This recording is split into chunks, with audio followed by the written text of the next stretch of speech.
Welcome back to Your Real Estate Voice with Barb Schlinker. She's the host of the program. I'm Richard Randall, and this is the weekly radio show that informs and educates you on how to buy or sell real estate with Barb Schlinker, the owner of Your Home Sold Guaranteed Realty. Now, Barb, many home sellers fear the inspection. Many people think that most buyers want to purchase their home as is. So, what are some of the home inspection nightmares that people really need to know about and be prepared for when they're selling their home? Well, Richard, let's first talk about the relationship that goes on in these real estate transactions. It's kind of a rigged system in that if I list a house, right, I offer a portion of the commission to the agent that brings the buyer, right? But when you go to real estate school, which is only 1 month of school to handle people's largest assets, one of the things that they kind of pound in your head is that if you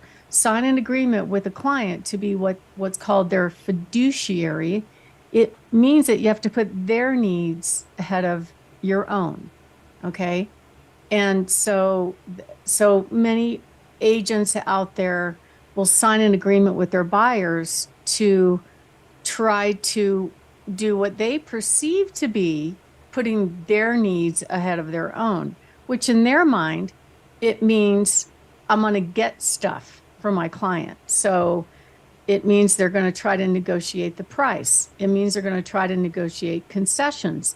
It means they're going to try to negotiate repairs. But nowhere in the real estate rules is the actual job of what each role is, a buyer's agent versus a listing agent. There's no definition.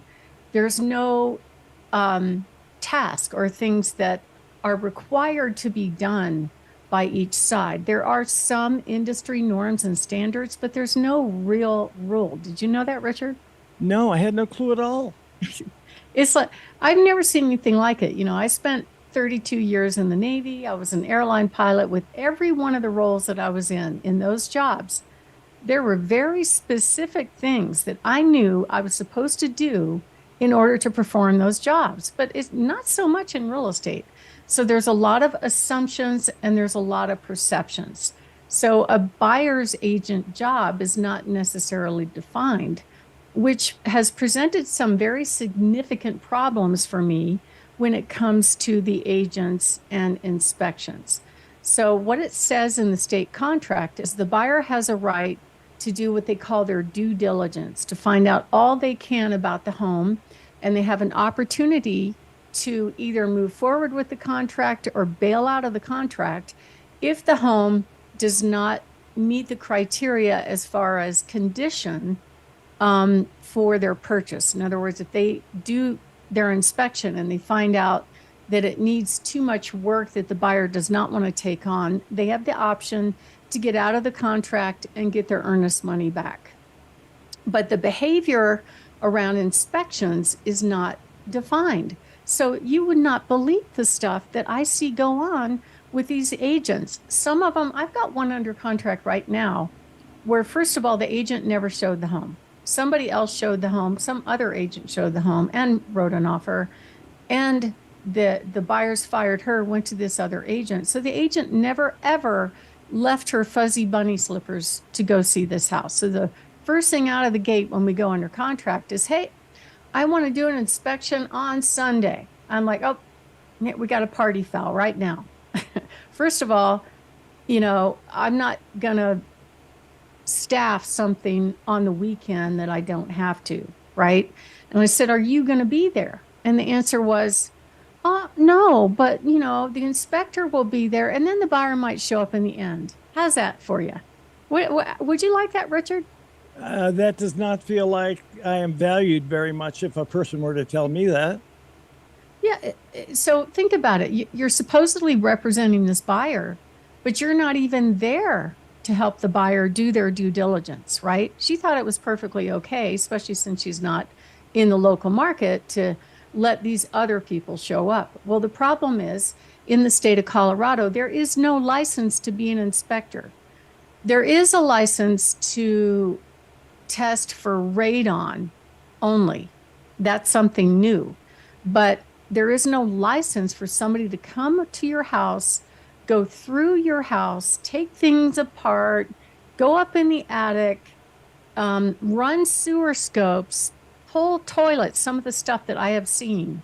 There's no license. And so sometimes what I've seen the agents do, I've caught them doing this, where they say, oh, it's okay, I'm going to be there. And they show up there, they let the inspector in, they turn right around and leave, and they wait for the written report. And I'm like, okay, wait a minute. There's a problem with that because I have my insurance. And when they do stuff like that, when they leave an unlicensed person in somebody else's home for 3 hours to go all over these systems and potentially tear things apart and break things, there's no witness to it, right? There's no proof that they did it. And it invalidates my own insurance. I'm on the hook for this thing in which they are trying to beat the seller down on concessions. Does that make sense, Richard? It, it's not something that I would want. It's not somebody I would want acting that way if it were my property. Right. So we promise our clients we're going to represent them on the inspection. We're going to be there. Okay. Because we don't know what's going to happen. We just had one a week and a half ago where the agent didn't bother to come. We represented our client there, and the inspector basically ripped the handrail off the staircase. And then instead of screwing it back on, he took a hammer and hammered it into the hole, which shredded the screw hole. Oh my God. And then, of course, on their inspection objection, they asked for the seller to fix something that the inspector did. They Now, create. it's crazy. So in the inspection, in the contract, it says that the inspector's on the hook for taking care of anything that they break. But believe me, if nobody's there watching them, they're going to deny it. So we have to watch what they're doing. I've had so many things happen. And, sellers worry about things that they may not know about, broken things that they're not aware of. They don't like surprises. They worry about building codes. They worry about the buyer asking for unreasonable stuff. This is not the time for the buyer to come in and say, hey, I want upgraded granite counters and new windows and new furnace and fries with that too. It's just, that's not going to work. Okay. When you sell a home, it does say in the contract it's sold as is, where is, with all its faults. But if there are broken things, systems that are supposed to be working, it's okay for them to ask. And then it's a point of negotiation to determine whether or not the seller's going to fix it, or maybe they negotiate a concession instead of repairing. So there's negotiations that go on. And the buyer has the option to turn around and walk away if they don't like the home. That's fine. Even brand new homes have issues. There are actually 33 different things that come under scrutiny on a home. And a lot of these agents, just to try to get a contract, and just so you know, sales are down, right? So they'll do anything to get in the door. But then I call them kind of like on-board sales prevention business. As soon as they get a contract, then they're trying to blow up the deal by asking for things to be fixed or repaired or improved. And some are reasonable and some are not. And so it really takes an experienced agent representing you to know whether or not those questions are appropriate or not appropriate. The other thing is some of the high ticket items that typically come up on inspections, especially in this climate, are roofs. So most people, even though there might have been a hailstorm or two that hit their home in the past summer season, if their roof doesn't leak, they don't see any problem with it, right? But sometimes the roof could be damaged so that it could leak in the future. And when the buyer goes to get their own insurance, legacy hail damage will not be covered by their insurance. So many times we have to negotiate roof replacements, which I would recommend that before you go on the market, take a look at your insurance policy. A lot of these insurance companies have now changed their deductible, and they haven't given you a heads up. They just send it in the mail. Nobody reads their policy. And all of a sudden, a lot of these policies apparently say that, in order to replace the roof, we're going to require a $10,000 deductible, which is pretty much the cost of the roof.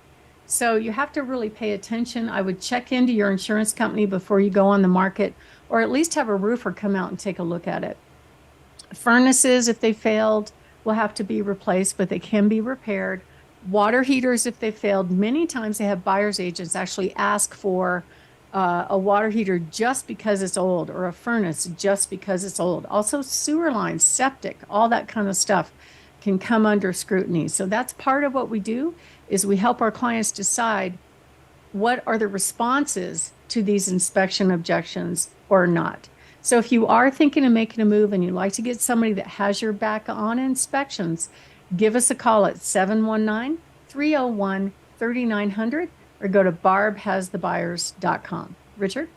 You're listening to Barb Schlinker of Your Home Sold Guaranteed Realty. She is the host of the program. And if you're interested in selling your home, you want to call Barb, give her a call at 719-301-3900. And we're talking, Barb, about how to avoid red flags on the home inspection for sellers. Barb, what are some other home inspection issues that you've seen come up in the couple of decades that you've been practicing? Well, decks or broken concrete come up quite often. And, decks may or may not be a safety issue. It could be just a little bit of rotted wood here and there. Wood takes a beating in this climate. Fractured concrete, if it's a trip hazard, may get dinged by the appraiser, may not. It depends. Also, be very careful if you have wells. I have actually had an inspector that didn't know what he was doing, ran the well dry, ran the water for 4 hours, and actually sucked sand up through the well pump into the sink in the bathtub in the house. So he had no idea what he was doing. Also, if you are getting a VA loan and you have a well system, they will require a bacteria test and many times a metals test, which it takes weeks to get that answer back. So you want to get ahead of all those things. Broken seals are cosmetic. Don't worry about it. I've had agents actually ask me for a concession just to ask for a concession.